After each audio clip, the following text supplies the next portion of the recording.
Hoje você vai aprender, hoje você vai compreender que as pessoas outra hora vindoura do século XIX, de 1920, simplesmente são pessoas com um coeficiente de inteligência muito mais aflorado do que o nosso. Os caras estavam discutindo, por exemplo, como que eles colocariam os aviões elétricos no céu sem a necessidade de combustível, sem a necessidade de qualquer congruente. Não só isso, como também até mesmo, de forma automatizada, toda a agricultura sem a necessidade da intervenção do homem. Então, em 1920 estava sendo discutido sobre isso. Tesla estava à frente do seu tempo, tá? E grandes descobertas estavam sendo feitas. Por exemplo, a energia livre. Existiam frotas e frotas de carros elétricos, tá? No ano de 1905. Inclusive no Brasil teve uma empresa que trabalhou com isso, tá? A Engie. Então as coisas no passado estavam desenvolvendo a uma tecnologia que nós conhecemos como steampunk, tá? Mas alguma coisa aconteceu nesse meio termo, não temos evidências, não sabemos o que aconteceu. Especula-se que foi uma guerra no ano de 1920, não estou falando da G1, estou falando da guerra conhecida como Guerra entre Mundos, tá? E simplesmente mudou o destino da história da humanidade, da steampunk para a cyberpunk. Qual que é a diferença das duas? A cyberpunk é energia baseada em fio, transformador, resistência, capacitor, relé, fotelé, tudo isso aí é uma consequência da necessidade de um arranjo elétrico para uma cidade. Usina hidrelétrica, estação de manobra, um monte de coisa que é necessário para transmitir energia elétrica. Só que o conceito de Nikola Tesla era um conceito muito mais eficiente, né? Por exemplo, nós temos projetos elétricos, que eu vou mostrar ao longo dessa pequena série, que eles estavam tentando capitalizar a energia do mar, energia da aurora boreal, energia, por exemplo, das pessoas caminhando, e principalmente a energia do que se é conhecido como éter, né? Da atmosfera.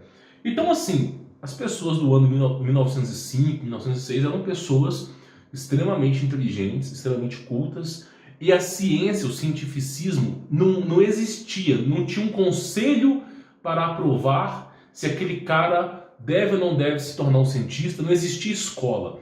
Então o fato de não haver uma universidade fez com que várias pessoas desenvolvessem os seus próprios projetos. Então o mundo estava numa busca incansável por conhecimento, né, de forma individual, e muito conhecimento foi disseminado nessa época.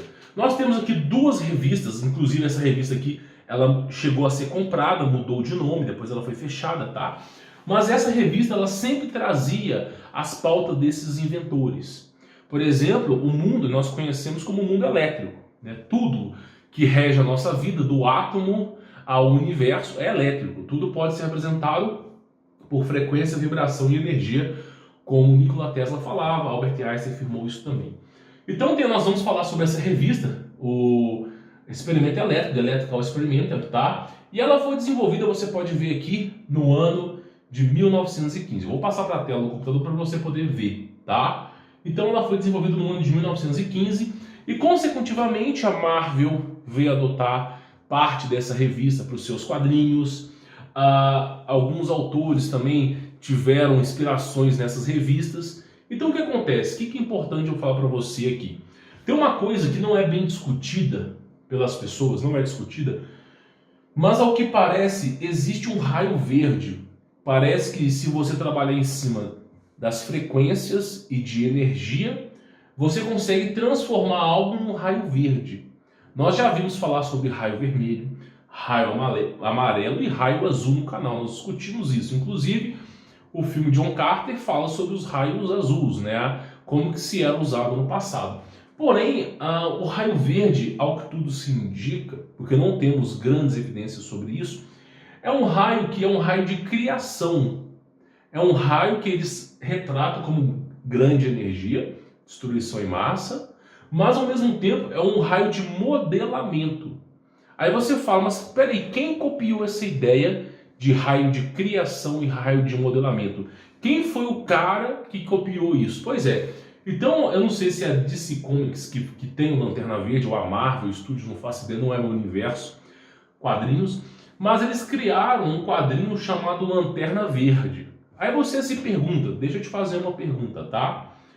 Você já imaginou na sua vida, eu quero te fazer uma pergunta, você já imaginou na sua vida que se um dia o homem se aproximasse do Sol, chegasse lá na ponta do Sol, descobrisse que era um monte de girassol ali, um do lado do outro? Imagina, você já parou pensar na sua vida, que o Sol pode ser bilhões e bilhões de girassóis ali, emanando frequência e energia? Eu tenho certeza que você nunca pensou isso, não é verdade? Não tem como você imaginar uma coisa que você nunca viu.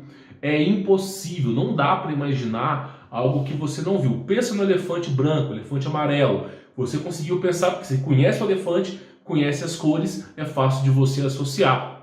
Agora, o Sol em formato de bilhões de girassol nunca passou pela sua cabeça. Então, simplesmente, a humanidade inteira nunca pensou isso. Por quê? Porque, de fato, é algo que ninguém nunca vivenciou. Não dá para imaginar aquilo que você não vivenciou. Então, o cara que desenvolveu o Lanterna Verde, inclusive foi desenvolvido em 1940, tá? Essa revista já tinha sido fechada. Então, o cara que desenvolveu isso aqui, ele tirou essa informação de raio verde modelador e de grande energia de explosão onde? Onde que esse cara tirou? Então, assim, nós temos aqui ao longo, né, do vídeo falando sobre esse raio verde e o uso dele extensivo para a guerra, o uso desse raio verde para uma fonte de destruição, mas ao mesmo tempo o uso desse raio verde para modelamentos. Então, assim, o Lanterna Verde nada mais é do que uma mensagem subliminar de alguém que desenvolveu essa história em quadrinho, que virou até filme, nada mais é do que o cara que pegou as referências de Júlio Verne e do Electrical Experimenter. Então, simplesmente, esse raio verde nada mais é, o Lanterna Verde, do que o cara que está associando a conhecimento do passado. Tá vendo que esses caras que imaginam Superman, Batman, esses caras simplesmente eles não tiram da cartola mágica deles, eles não pegam a cartola deles, fazem assim, cabum, Lanterna Verde, eles têm referências. Então praticamente é isso, tá? Então Lanterna Verde é algo originado tanto do Júlio Verne quanto do Electrical Experimenter. O Júlio Verne, ele escreveu um livro sobre o raio verde, tá? Porém, esse livro foi censurado. Nós temos Viagem ao Centro da Terra, de autoria do Júlio Verne também, Volta ao Mundo, acho que em 40, 80 dias, que é dele também. Porém, esse livro, o Raio Verde, ele foi removido algumas páginas. Algumas páginas não fazem mais parte desse livro, é uma versão condensada. Eles chamam de condensada porque removeram algumas páginas. Então, esse livro conta uma história de amor, só que assim, o Júlio Verne conta uma história de amor, mas no final do livro é puramente científico, né? O Raio Verde. Só que aí eles removeram algumas páginas, só tem uma página lá. E o Electrical Experimenter, tá? Ele está falando sobre bases, nesse caso aqui, é uma base espacial no formato de uma bola. Nós vemos, como é que os caras imaginaram uma base no espaço no formato de uma lua, de uma bola? Como é que os caras imaginaram? Será que Star Wars os caras tiraram da cartola ou eles pegaram como referência? Aí eu te faço uma pergunta. Se a Electrical Experimenter, que é uma revista, conseguiu reproduzir, inclusive, essa revista, eles mostram detalhadamente como construir uma base dessa no espaço. Se eles conseguiram reproduzir isso em 1915, quer dizer que eles tinham essa informação mais tempo. Alguém já deve ter pensado isso há mais tempo. Os caras, eles dão detalhes sobre as coisas. Então parece que base lunar já é algo de 1800, 1700, tá? É a história que nos é desconhecida, tá? Então nós temos aqui a Electrical Experimenter, uma base, aqui é a Lua, ok? Aqui é a Lua, uma base no espaço e o raio verde, tá? Isso foi em junho de 1915, tá? Capa da revista Electrical Experimenter. Aí você pergunta, por quem que inventou essa história de mensagem subliminar na capa da revista Time? Será que eles tiraram da cartola ou será que eles pegaram de uma revista antiga que só também toda a capa de revista colocava mensagem subliminar, tá? Então nós temos aqui a continuação das revistas, tá? Da Electrical Experimenter. Só que aqui nós temos o que? A aurora boreal, os caras fazendo estudos sobre esse campo eletromagnético, que ao que tudo parece pode ser amplamente utilizado como energia, tá? Eles estavam estudando a aurora boreal. E nós temos também uma outra revista, tá? Falando que eles já estavam utilizando esses raios verdes em guerra. Aí você fala assim, não, Humberto, essa revista Electrical Experimenter, ela é uma revista de conceitos, de teorias, de hipóteses, está corretíssimo, ela é disso. Porém, por que ela é uma revista de conceitos? E por que ela, sendo uma revista de conceitos, publica artigos de cientistas individuais, de pessoas como Nikola Tesla, eu vou até mostrar uma outra aqui para você, eles mostram conceitos detalhados, eles explicam como funciona e muitas vezes mostram conceitos detalhados. Então como é que uma revista dessa, que é baseada em achismo, pode ter tanta informação assim pertinente, né? Então é algo contraditório. É especulativo? É. Pode ser que isso aqui nunca tenha existido? Pode, é uma afirmação. Porém, ao que tudo se indica, para eles chegarem a esse nível, olha só, eles estão falando sobre raios, estão falando sobre a aurora boreal, estão falando de mais raios e utilização desses raios para guerra. Então me parece que nada é o acaso. Me parece que de fato aí eles chegaram a ter algum conhecimento sobre esse raio verde, tá? Inclusive tem um composto químico que não está na tabela periódica que é capaz de produzir energia livre. Eu não posso te afirmar qual composto que é, porque ele é a mistura de mercúrio com ouro. Depois um dia eu falo sobre isso para você, mas infelizmente são coisas que, né, não dá para ficar falando em público, tá? Então vamos continuar. Aí você tem mais utilização, tá? Inclusive nessa revista aqui, tá? Eles falam o seguinte, ó, The Tesla Destroyer, ok? Que é uma torre baseada na torre do Tesla, inclusive essa página aqui, 614, é presente na Electrical Experimenter, tá? E ela, né, eles fizeram esse tipo de torre no topo lá de uma praia, para quê? Como se fosse um farol, para impedir navios, tá, de outros países de confrontarem e fazerem guerra. Então eles chamaram de The Tesla Destroyer, que era energia livre utilizando como raios, tá, para extermínio aí de alguma coisa, advento de guerra, tá? E aí nós temos aqui a retratação, tá, uma entrevista com Nikola Tesla, explicando como funciona a torre de Tesla de energia livre, ok? E depois nós temos aqui, de novo, tá, uma capa de revista falando, tá, sobre esse tipo de moto, tá? Eles colocam com duas rodas, outra hora com uma roda. Esse tipo de moto gigante, porque a casa tá pequena, a casa aqui não é uma casa grande, tá? Eles colocam essas rodas gigantes e cheio de amparos de canhões para poder aí destruir os inimigos. Aí você fala, é óbvio que é um exagero, uma moto gigante com canhões, é óbvio, foge da nossa realidade. Porém, ao mesmo tempo que foge da nossa realidade, nós temos dois filmes, que retratam uma roda gigante com grande poderio bélico e militar. E que roda gigante que é essa? No filme Prometheus, tem essa roda gigante que é uma nave, e no Vingadores, alguma coisa do Thanos lá, parte 2, não é a parte 1, tem também essa roda que é uma nave com poderio militar. E aí você vê a associação que é parecida com isso aqui. E inclusive isso aqui também é retratado, tá? Recebendo energia do espaço, da torre do Tesla, tá? Então você vê que eles não estavam tão assim... o pessoal de 1903, 1904, seu tataravô, não era tão burro assim como todo mundo fala. Às vezes era mais inteligente que nossos antepassados, tá? E depois disso, nós temos o que? Dentro dessa revista aqui, tá? Falando sobre esse giroscópio, nós temos aqui falando sobre os tratores elétricos.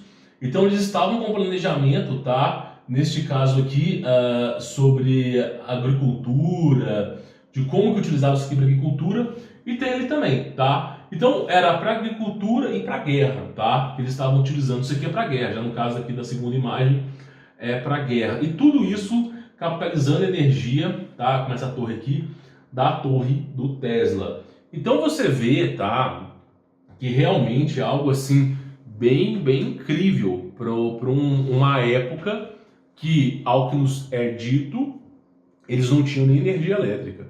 Uma época como essa, que eles nos dizem que os nossos tataravôs, nossos antepassados, jogavam cocô pela janela, ou simplesmente não sabiam ler e escrever, ou simplesmente ficavam lá batendo martelo o dia inteiro, como aquele filme do Chaplin.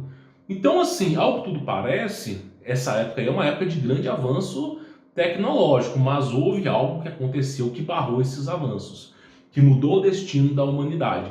Eu já fiz até um vídeo falando sobre a guerra de 1920, que ao que tudo parece, alguns relatos antigos, é que houve uma guerra inexplicável no ano de 20, que ao que tudo parece foram tecnologias desconhecidas que começaram a atacar a humanidade. Muitos retratam como extraterrestres, outros como anjo caído, mas ninguém de fato sabe o que aconteceu. Sabe que sem mais sem menos a humanidade ganhou, tá? Não se sabe se foi os humanos que ganharam isso pela desbravatura ou se foi intervenção divina de Deus. Eu sei que teve essa guerra e sumiu. E assim, caiu no esquecimento. E logo depois dessa guerra veio a G1, né? A Primeira Guerra Mundial, depois a Segunda Guerra Mundial, que no meu pensamento pode ser até um acobertamento dos fatos. Principalmente a G1 com o ano de 1920. Foi muito próximo uma da outra, tá? Então, assim, é algo que tudo se indica, tá? Então nós temos aí essas referências aí para vocês, tá? Bom, o que é importante você entender até aqui agora, tá? Até esse momento aqui agora, o que é importante você entender, tá? Se você entrar no YouTube hoje, no Em Alta, instalar o TikTok e você começar a procurar, você vai perceber que os jovens de hoje, eles não têm um apreço pelo conhecimento, eles não têm um apreço pela cultura, não têm um apreço pela história dos seus antepassados. Os jovens de hoje em dia, eles querem simplesmente likes e dislikes. Vamos dizer assim, é um egoísmo excêntrico deles, tá? De acreditar que like e dislike é a vida deles. Então, assim, não estou falando de todos os jovens, mas a grande maioria é isso. Não se importam mais com os fatos antepassados, né? A história verdadeira da humanidade. E você que está me assistindo aqui, você está sendo privilegiado disso, tá? Porque dificilmente você vai encontrar algum canal no YouTube que retrate a verdade. É por isso que eu falo para você assim, meu irmão, inscreva no canal se você não é inscrito, para você não esquecer do canal. Você lembra o que você comeu há 2 dias atrás? Fala para mim. Você lembra o que você almoçou 2 dias atrás? 3 dias atrás? Você lembra? Você não lembra. Como é que você vai lembrar de voltar nesse canal se você não é inscrito e não ativa as notificações? E outra, tá? É só deixando o seu like para fazer com que essa juventude possa receber esse conteúdo. Porque, por exemplo, se você pesquisar no YouTube grávida aos 13, tem vídeo de 5 milhões de visualização. 5 milhões. E como é que você compete com um cara como esse? Você não compete. Então, tudo que eu posso fazer, o máximo de alcance que eu chego com os meus vídeos aqui, no máximo é 20 mil visualizações. É 400, 500 vezes, às vezes 1000 vezes menor do que essa juventude chega. Então é com o seu like para fazer esse vídeo conseguir chegar em 25, 30 mil pessoas, que já está suficiente para que pelo menos 0,1% dos brasileiros da humanidade, eu falo humanidade porque tem gente de Portugal que me assiste, gente da África, gente dos Estados Unidos, que possa despertar aí, tá bom? Antes de você ir embora, deixa eu te falar uma coisa que eu deixei mais para o final do vídeo, tá? Para você poder entender. Se você não conhece o meu trabalho, tá? O Como Vencer Todas, é um curso, não fecha o vídeo não, que eu tenho certeza que você vai gostar, tá? Primeiro que eu vou falar sobre isso aqui, abertamente para você, tá? Eu quero que você entenda o seguinte, vamos lá. Se você não conhece o meu trabalho, Como Vencer Todas, é um curso que eu cobro 597, de mais de 4 anos que ele está com esse preço, ele custava 1.197, e hoje estou fazendo 50% de desconto para você remover as amarras do sistema. Tá sendo menos de R$300 e você conta com o meu suporte pessoal. Deixa eu te falar, uma das coisas, tem várias coisas, poderia ficar aqui falando para você um monte de coisa. Deixa eu te falar uma das coisas que alguns alunos meus estão fazendo, que eles já estão saindo na frente. Por exemplo, quando você forma na faculdade, eu quero que você entenda o seguinte, eu estou falando do Electrical Experimenter não é à toa, porque eu cheguei ao 9º período do curso de engenharia elétrica da PUC Minas do Coração Eucarístico, tá? PUC MG. Inclusive, a maior parte da minha juventude estudei no prédio 43 e no prédio 15, que até onde eu estudei, o DA, Diretório Acadêmico da Engenharia Elétrica, ficava no prédio 15, mais ou menos na sala 302, tá? Então, estudei muito tempo lá. Sofri com muita gente que ainda dá aula lá, o Mozart, um monte de gente. Na verdade, o Mozart foi até uma pessoa muito boa comigo, mas sofri na mão de muita gente ali, inclusive de eletromagnetismo, sofri demais, tá? Então, assim, eu tava chegando próximo de formar, e eu entrava no DA, na época eu trabalhava na General Electric, eu fui mandado embora, tá? Porque a empresa ela foi comprada para eles pegarem o conhecimento, mandar para a China, para a Índia e fechar a empresa no Brasil. Para quê? Para poder tirar a concorrência, tá? Então o que acontece? Eu olhava no DA, estava todo mundo desempregado, e quem trabalhava ganhava como analista. Você que está me assistindo aqui, você vai entender. Então você formava e trabalhava um posto abaixo, né? Aí o salário de engenheiro era 5 mil e poucos reais, e de repente você tinha que entrar no mercado ganhando 1.800, 2.000 reais como analista. Aí você achava que o problema era com você, e muitas pessoas faziam inglês na Wizard, que ficava lá na mesma avenida, a Wizard, CCA, faziam inglês, faziam francês, italiano, para poder acrescentar no currículo, né? Muitas pessoas faziam pós-graduação e continuavam desempregadas, como se a qualificação fosse o problema do mundo inteiro. Não é o problema do mundo inteiro. Nós temos dois problemas aqui. Primeiro, está cheio de faculdade. Eles constroem a faculdade porque é a máquina de fazer dinheiro. Cada aluno pagando 1.000, 1.100 reais de mensalidade, meu irmão, se uma faculdade tiver 2, 3 mil alunos, é 2, 3 milhões por mês. A faculdade chega a fazer 50 milhões de reais por ano, tá entendendo? E aí, se ela for filantrópica, tipo a PUC, assim, não paga imposto, né? Então, o que acontece? É uma máquina de fazer dinheiro. Então, para você que está entrando, você vai ficar lá acreditando em sonhos. Mas para quem está saindo, quem está no nono, 10º período, já sabe que vai enfrentar no mercado. Já sabe que vai ter que abaixar a cabeça, né? E muitos que estudavam comigo ou iam para o sul do Brasil para trabalhar com automação ou iam para o Nordeste para trabalhar em mineradora, para tentar ganhar alguma coisa. E é assim, viver em container, cagar no mato, é isso aí, tá? E aí é o seguinte, eu demorei muito para aprender que o empreendedorismo é a única maneira de você ganhar de forma satisfatória. Empreendedorismo, tá? Seja no mercado físico, seja no mercado marketplace, 50% físico, 50% digital, seja simplesmente no mercado puramente digital, tá? Empreendedorismo, inclusive mercado puramente digital, não recomendo como forma de ganho imediato. Eu recomendo mercado físico, tá? E assim, custei a aprender sobre o empreendedorismo. Depois que eu aprendi, eu vi que não dependia de faculdade. Por exemplo, eu vou dar um exemplo para você que chegou até o final desse vídeo aqui, tá? É um exemplo, tá? Vamos lá. Essa lanterna aqui, essa lanterna aqui, tá? É uma lanterna que você compra hoje no Mercado Livre, tá? Chamada Original. Você compra, ela é a tomada. Você compra ela por volta de Mercado Livre 35, 40 reais. Às vezes 50 reais, tá? O tempo atrás estava 20, mas o preço vai subindo. Você compra essa mesma lanterna, dando exemplo para você, da China, por 80 cents. Não é nem $1. Sai mais ou menos aí 3, 4 reais. Se você compra, por exemplo, tem um limite no Brasil que não é taxado pela alfândega. Se você compra, por exemplo, compra as 30 de uma vez, você consegue até um desconto maior. Aí você compra isso aqui por 3,50, 4 reais da China. Porque como é que o cara consegue fabricar isso aqui por 3, 4 reais? Porque a moeda deles é desvalorizada. 3, 4 reais para nós é como se fosse 80 reais para eles. Então 80 reais para eles dá para eles fazerem um produto de uma qualidade aceitável, né? Então isso aqui você compra por 3, 4 reais, você vende no Mercado Livre por 35 reais. Dando exemplo, tá? Shopee ou LX. 35 reais. Se você descontar os encargos, custos, você ganhar 25 reais em cima disso aqui. Se você vender, por exemplo, 25 reais. Se você vender 100 dessas no mês é 2.500. Vender 1.000 é 25 mil. E não é difícil de vender, tem estratégias. Então, por exemplo, você conseguir ganhar 25 mil reais por mês vendendo lanterna não é difícil. Isso é um dos modelos de negócio. Eu já falei, não vou ficar prolongando aqui, porque você já sabe. Trabalhar com máscara, tem alunos meus que já estão trabalhando. Teve um aluno meu que fez 600 reais um dia com isso aqui, tá?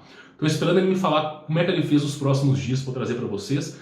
Fácil de fabricar, fácil de vender, tá? É uma coisa que é facílima de vender, tá? Além disso, Humberto, eu não quero trabalhar com Mercado Livre, eu não quero trabalhar na rua. Por exemplo, tem gente que não quer trabalhar.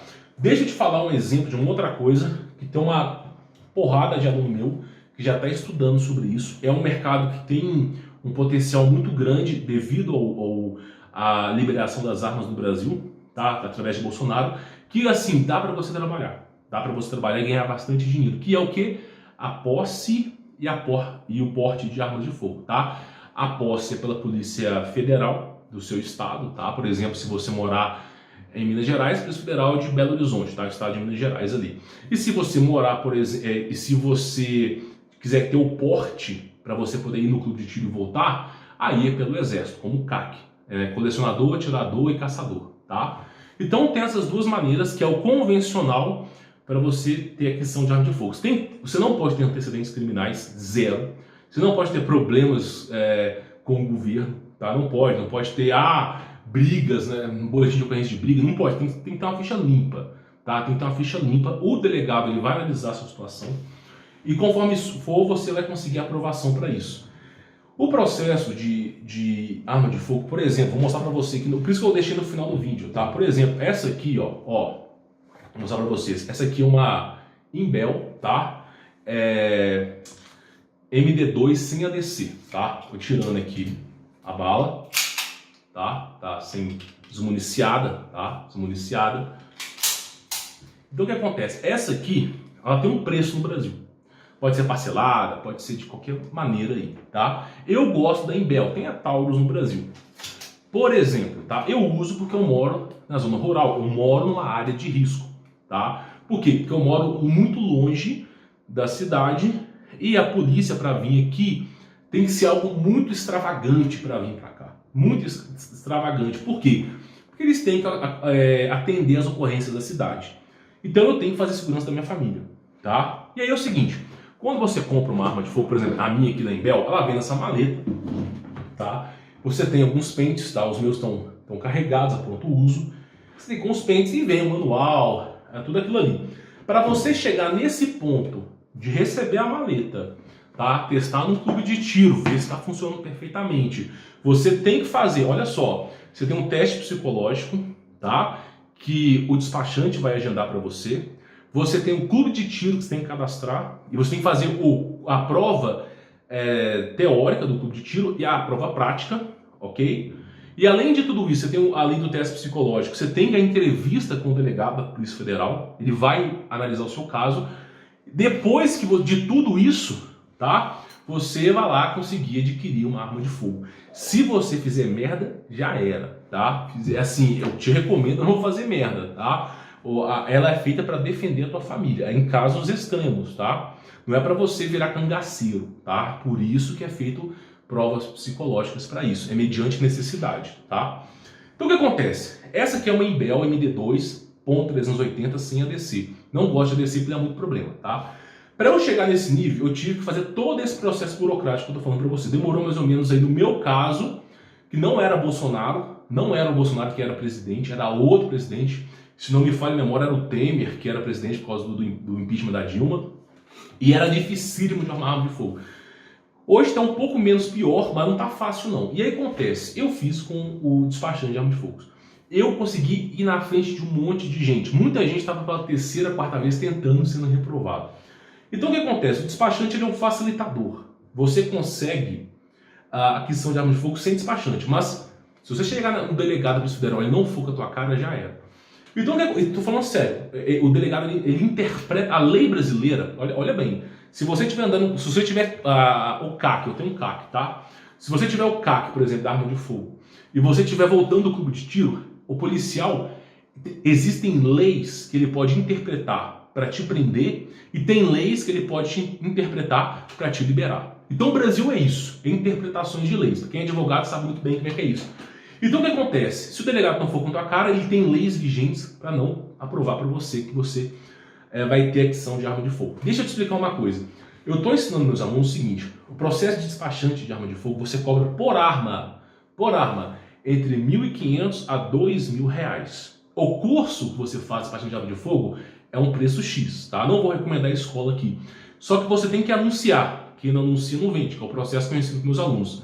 Se você pegar, olha bem, você que é engenheiro eletricista, engenheiro civil, técnico, segurança do trabalho, enfermeiro, se você pegar 10 casos de posse pela Polícia Federal, pode ser pelo Exército também, não tem problema, 10 casos de aquisição de arma de fogo, 10 casos como despachante, no mínimo você vai receber 15 mil reais. Você não precisa receber o cara nem na sua casa, pode ser tudo feito de forma digital. O cara manda um documento para você, isso eu explico no meu curso, tá?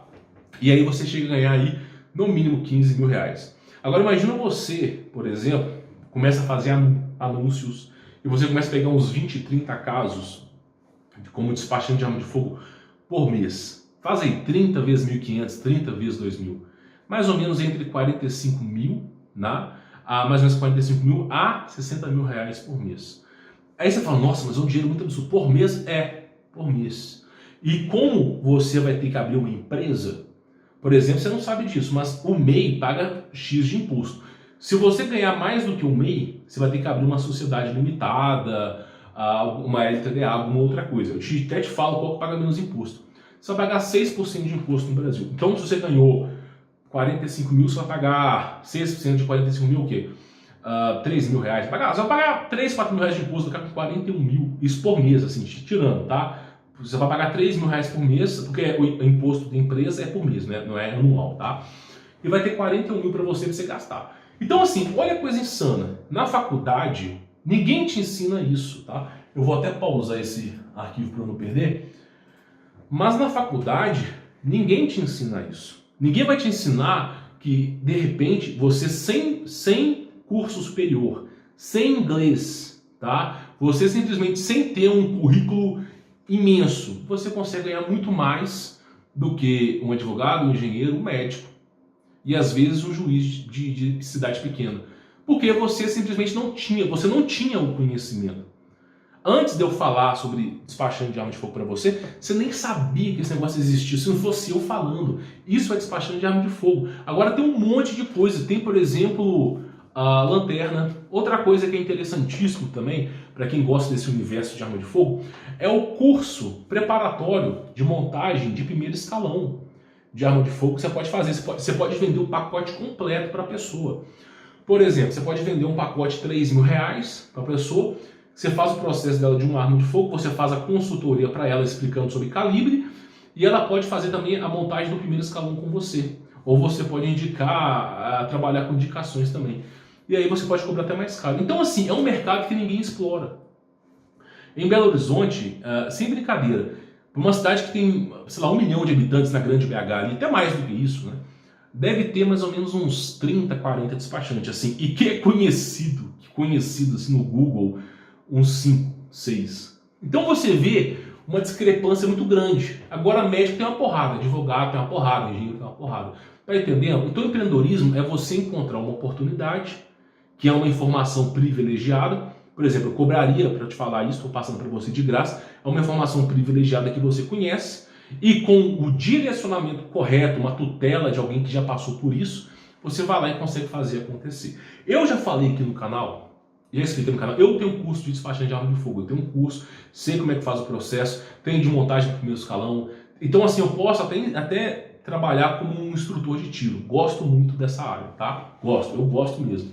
Só que, igual eu falei pro pessoal, o dia que eu sumir daqui do YouTube, o dia que eu desistir do YouTube, eu vou trabalhar como despachante de arma de fogo, porque é uma coisa que eu gosto. Então, assim, é o que eu venho falando para vocês aqui, tá? Gosto, eu sei que vai ser um padrão financeiro que eu já tenho na minha vida e que, assim, cara, vai ser tranquilo para mim, tá? E uma vez por semana na Polícia Federal, levar a documentação para aprovação dos alunos, para mim é tranquilo. Já conheço tudo certinho, sei como é que funciona, conheço o pessoal de lá. Inclusive, os meus cachorros aqui eu dou sempre à polícia, tá? Os meus malinois, inclusive eu crio aqui, eu vou levar lá para a polícia. Então, assim, o que é interessante para você? As oportunidades que passam na vida, você não pode deixar de lado. Quando eu falo para você conhecer o meu curso, por exemplo, não é porque, como ganhar dinheiro, como ficar rico em 30 dias. Não é isso. Todo aluno que chega no meu curso eu falo, esquece essa história de ficar rico em 30 dias. Esquece essa história de mercado digital. Esse negócio de Hotmart acabou, meu irmão. Hotmart eu uso como plataforma de educação. Mas esquece isso de ficar rico. Cadastrei na Hotmart, vou ficar rico. Esquece isso. Tem mercados muito melhores para você trabalhar. Falei sobre o martelinho de ouro, cara, por exemplo, quem mora na Europa, em Portugal, o martelinho de ouro paga bem pra caramba. Falei, expliquei. Então, assim, muito aluno meu segue as dicas e dá super certo, tá? Eu espero que você tenha entendido. Se você quiser conhecer o meu trabalho, link aqui na descrição para você poder conhecer, tá? Você vai aprender sobre tudo. Ah, Humberto, eu comprei seu curso que eu quero trabalhar como despachante de arma de fogo. Beleza, eu vou te passar o passo a passo para você poder aprender, tá? E você aprendendo, você já pode começar a trabalhar. É uma coisa que em 6 meses você fica apto para trabalhar. Sem brincadeira, tá? Mas tem que saber anunciar. Antes de você querer ser despachante e não anunciar. Quem não anuncia não vende. Por isso que é importante você conhecer o meu trabalho, tá? Bom, espero que tenha entendido. O vídeo aqui foi mostrar para você um pouco sobre o mundo no passado, tá? Como é que os antepassados tinham mais conhecimento do que a gente, tá bom? Bom, espero que tenha entendido, né? Vou ficando por aqui, sou Humberto Voltz. Forte abraço.